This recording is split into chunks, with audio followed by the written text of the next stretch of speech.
देखिए ऐसा है, मैंने जहां तक पढ़ाया था उसका आगे करते हैं। 6.2 का कौन सा क्वेश्चन में दिक्कत है बोलो, मैं बता दूंगा, कोई दिक्कत नहीं। वीडियो देखिए, भेज दिया मैंने तो वीडियो भेज रखिए ना, मैं दोबारा क्यों कराऊं, आप वीडियो देखिएगा। सेकेंड पार्ट कराएगा उसका। सेकेंड का सेकेंड क्वेश्चन देखो देखो, चलो कोई बात। सेकेंड एक्सरसाइज के सेकेंड क्वेश्चन का सेकेंड। अच्छा 6.3 की बात कर रहे हो? अरे वाह, हम तो सोचे कि आप लोग इंटेलिजेंट ही नहीं। गुड गुड गुड, लेकिन मेरे को तो शुरू से कराना होगा ना बेटे, ये लोग एडवांस नहीं है ना, सारे अगर नहीं होंगे तो कैसे काम चलेगा। 6.3 देखिए, मुझे पता है, अब शांत रहिए ना, मुझे सब कुछ पता है, चिंता मत करो। मैंने जो क्वेश्चन करा दिया होगा ना, मैं जिंदगी में कभी उस क्वेश्चन को नहीं पूछता। फर्स्ट का फर्स्ट क्वेश्चन करा रखा है, सेकंड नहीं कराया है।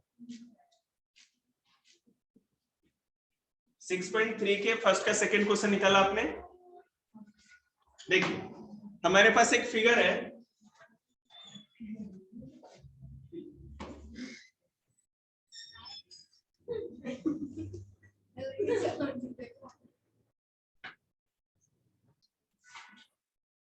देखो इसमें पूछा जा रहा है कि x degree equal to what.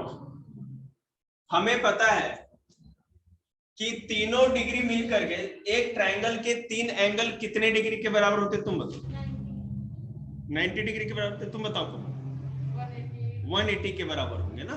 90 पागल होंगे, आधा ट्रायंगल काट के देखिए। तो देखिए एंगल सम प्रॉपर्टी क्या होता है, एंगल सम प्रॉपर्टी लगाते हैं तो इसमें हम तीन एंगल की नेम लिख लेंगे।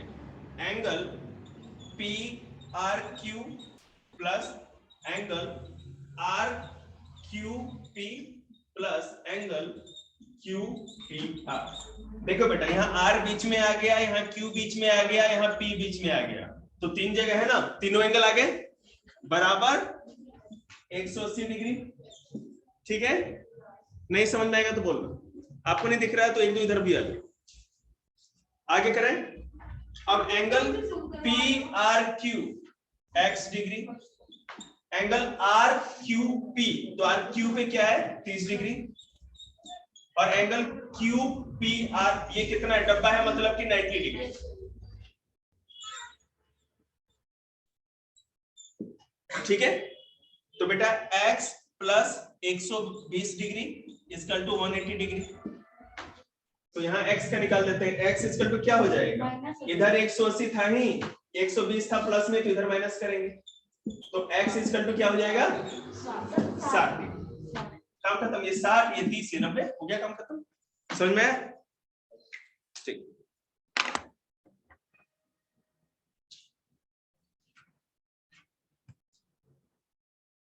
पॉइंट 3 के सेकंड का ये सेकंड क्वेश्चन है। ये आपको पिक्चर दी हुई, आपको यहां पर ये जो है, मैं इसको पी क्यू आर मान लेता हूं, कुछ भी मान, तो P है y, Q है 50 डिग्री और R है x डिग्री, और एक्सटीरियर 80 दिया हुआ है। ध्यान देना, एक थ्योरम होता है, vertically opposite angles are equal. मैं लिख देता हूं, vertically opposite angles are equal. इसका मतलब वर्टिकली अपोजिट एंगल क्या होता है, ऊपर और नीचे। अगर ऊपर 80 है तो जस्ट इसके नीचे क्या है, y है, तो बेटा ये 80 है तो ये y भी 80 हो गया।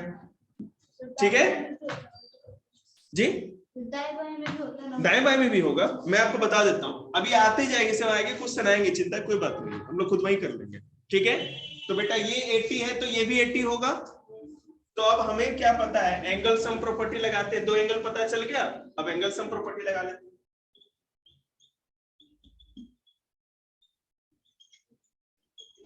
एंगल सम प्रॉपर्टी क्या होता है, 80 plus 50 plus x equal to 180 degree, तो 130 degree plus x equal to 180 degree, so x equal to 180 तो था ही, इस 130 को इधर ले आएंगे तो माइनस हो जाएगा, तो क्या आ गया x इक्वल टू 50 डिग्री। 50 50 100 और 80 180 हो गया ना, काम खत्म। क्लियर है? किसी को दिक्कत? यहाँ आ जाओ ना, उधर बैठ जाओ बेटे, उतने क्यों झुक रहे हो? देखो हमको क्या करना है, सबसे पहले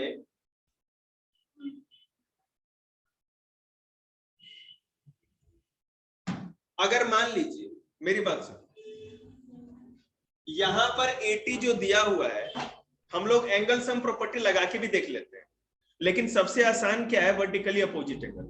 वर्टिकली अपोजिट एंगल का मतलब है कि ऊपर वाले के माने जस्ट आमने सामने, अपोजिट, बिल्कुल एक दूसरे के अपोजिट जो एंगल होगा वो हमेशा बराबर होता है, इस तरह भी, ठीक है। तो vertically opposite angles are equal, अगर ऊपर का 80 है तो नीचे का भी 80 होगा, तो y हमारा 80 आ गया, ठीक है। और यहाँ 50 था, तो हमने एंगल सम प्रॉपर्टी लगाई, तो एंगल पी क्यू आर सबको प्लस करते हैं, P पे 80 था, Q पे 50 था और R पे X था, तो X कर दिए 180। 50 और 80 और 50 130 plus X 180, X equal to 130 को उधर ले जाएंगे तो घट के 50 हो जाएगा। 180 में से 130 घटेगा तो 50 डिग्री बच गया ना, X हमने 50 डिग्री। y कैसे निकालना? कौन सा y y बेटा? वर्टिकली अपोजिट एंगल, ऊपर वाला अगर 80 है तो नीचे वाला भी 80 ही। ये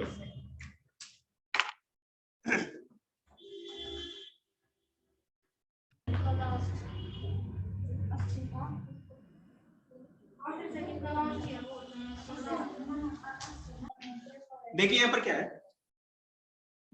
यहाँ पर 90 डिग्री है और अंदर कोई भी एंगल हमें नहीं पता, तो पहले हम क्या करेंगे, ये ऊपर का 90 है तो नीचे क्या होगा, क्यों होगा, vertically opposite angles are equal, ये बोलना पड़ेगा।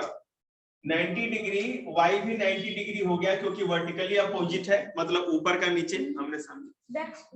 अब एंगल सम प्रॉपर्टी लगाते हैं, 90 प्लस x बराबर 180, ठीक है। मैं इधर करके दिखाता हूँ, शायद उधर नहीं दिखेगा। 90 प्लस x बराबर 180, तो बेटा 90 प्लस 2x इक्वल टू 180, तो 2x बराबर 180, 90 इधर जाएगा तो माइनस हो जाएगा, 2x बराबर 90, तो x बराबर 90, ये दो यहाँ मल्टीप्लाई था, नीचे आया 45, ये हो गया 45 और ये भी 45, 45 45 90 और 90 180, ठीक है। यस सर, x है ना, x निकाल लिया तो दोनों x ही थे। एंगल सम प्रॉपर्टी ध्यान से देखो, यहां पर बाहर का मतलब एक्सटीरियर एंगल x है, यहाँ एक्सटीरियर एंगल x है और यहाँ भी एक्सटीरियर एंगल x है, केवल एक इंटीरियर एंगल y दिया है, तो आपको इसके बारे में पता लगाना है, इसके बारे में पता लगाना है, ठीक है। हम यहाँ पीछे बोलिए मत, शांति से बैठे, एक मिनट बेटा, एक मिनट रुक तो जाओ, हमें कर तो लेने दो, उसके बाद आपसे पूछेंगे ना आपको कोई डाउट है तो। इसमें हम लगाएंगे वर्टिकली अपोजिट एंगल, हमने बताया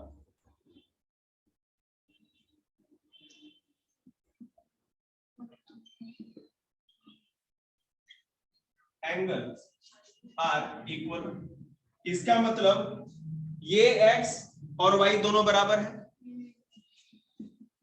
यहां पर x है तो यहां पर भी x होगा, यहां पर x है तो यहां पर भी x होगा और यहां पर x है तो y। इसका मतलब है कि आप चाहे x लिखो चाहे आप y लिखो, दोनों बराबर ही होगा, ठीक है। मैं फिर से समझाता हूं, यहां x है तो वर्टिकली अपोजिट हो गया ना, इसके वर्टिकली अपोजिट x हो गया, तो वर्टिकली अपोजिट क्या y हो गया। इसका मतलब ये हुआ कि आपका x और y क्या है, दोनों बराबर हो गया, ठीक है। तो इसका मतलब क्या हो गया, ये भी x ये भी x, आप इसको y लिखो।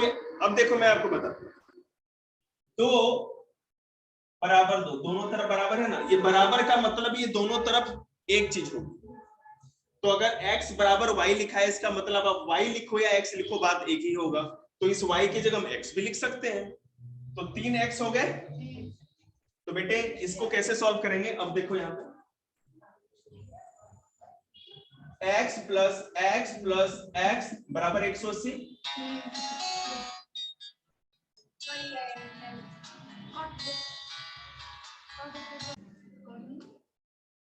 थ्री एक्स बराबर 180, तो x बराबर क्या होगा 180 बटे 3 अपॉन 3 60। तो बेटा ये भी 60, ये भी 60 और ये भी 60। 6 3 जा 18, 180। ठीक है, चल कोई दिक्कत इसमें? बिल्कुल, मैथ अगर जानेगा तो उसको ज्यादा फायदा होगा। हमारा कोई भी सब्जेक्ट कमजोर नहीं होना चाहिए। एसएसटी साइंस और इंग्लिश और हिंदी जो पढ़ाते हैं आप लोग जानते हैं किस लेवल का होता है। मैथ ही बस अच्छा हो जाए तब तो कोई दिक्कत ही नहीं है ना। चलिए 6.4 पे आ गए हम लोग।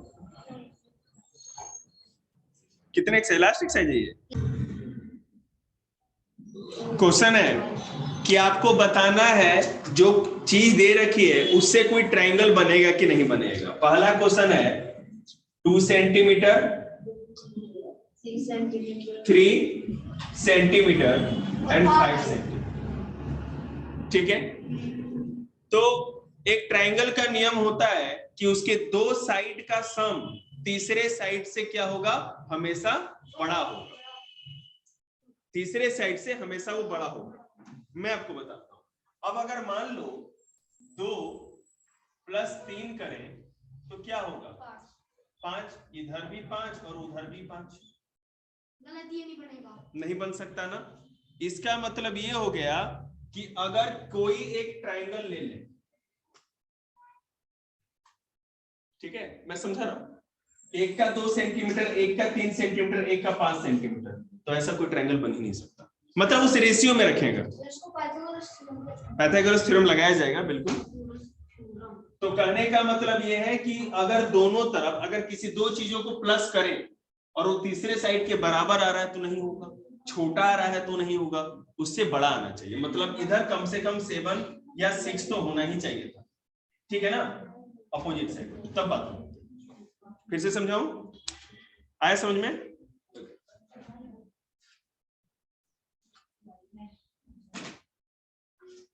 अगला क्वेश्चन है कि 3 सेंटीमीटर 6 और 7, 3 6 और 7 सेंटीमीटर, 3 साइड दे रखे। तो क्या इसमें कुछ हो सकता है? आप देखो 3 प्लस 6 जो होगा और बराबर इधर 7 देखो, तो ये हो गया 9, बड़ा है ना 7 से। दो साइड को प्लस करने पे तीसरे साइड से बढ़ा रहा है, ये ट्रायंगल बनेगा। अगर मान लीजिए 6 3 ना बने और 2 है, क्या है? हाँ 2 है, तो इन दोनों को प्लस करेंगे बेटा तो 9 हो जाएगा। ठीक है ना, 9 बड़ा होगा तीसरे साइड से, क्यों नहीं बनेगा रे? सर सारी जगह देखते हैं ना, और हर चीज करके देखते हैं तो सर 3 + 2 करियो फिर हो जाएगा 6 जितना।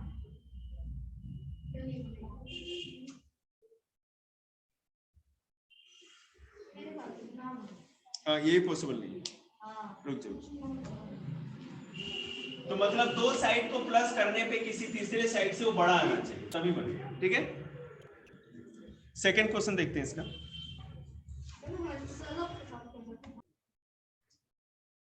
आपसे पूछा जा रहा है कि एक ट्रायंगल पहले लिया, उसके बीच में कहीं एक ओ पॉइंट दे दीजिए और उसको मिलाइए। ओ से आर को, ओ से पी को और ओ से क्यू को मिला दिया आपने, काम कर दिया। अब क्वेश्चन के ऊपर आते हैं। पहला है ओपी, ओपी क्या यहाँ, ओपी और ओ क्यू, ओपी और ओ क्यू बड़ा है पी क्यू से, पी क्यू से, है कि नहीं? है। कैसे दिखने में लगता है, तू दिखा देगा वहां पे? अरे थ्योरम लगाते, दिखाने से देखने से क्या होता है?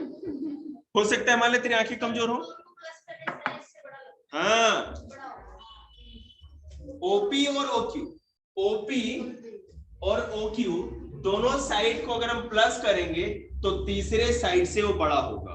किसी भी ट्रायंगल के दो साइड का सम तीसरे साइड से बड़ा होता है, तभी वो ट्रायंगल है। ठीक है, अगर ऐसा है तो है। ठीक है, दूसरा question, triangle OQR O Q R, इस वाले की बात कर रहे हैं। O Q plus O R करते हैं, O Q plus O R करेंगे तो ओ आर से बड़ा होगा, क्यू आर से बड़ा होगा, क्यू आर से सेम ही तो क्वेश्चन है, बिल्कुल होगा, क्योंकि इन दोनों साइड को अगर प्लस करते हैं तो तीसरे साइड से तो बड़ा होगा ही होगा, बिल्कुल। सर पहला नहीं होगा, होगा, किसने कहा नहीं होगा? Sir O R O P में भी सेम है, हाँ सब होंगे, फिर सारे होंगे, बात खत्म। सब होंगे दोनों। उसके बाद अगर इस ट्रायंगल की बात करें तो ओ आर और ओपी बड़ा होगा आरपी से, दोनों का सम बड़ा होगा, समझ में आ गया? किसी भी ट्रायंगल के दो साइड का सम तीसरे से हमेशा बड़ा होता है, तभी वो ट्रायंगल नहीं तो ट्रायंगल ही नहीं है। और हमें तो ये दिख रहा है कि ट्रायंगल, तीनों ट्रायंगल दिख रहे हैं ना, इसका मतलब उसके दो साइड हमेशा तीसरे साइड से बड़े ही हों। क्या लग रहा है?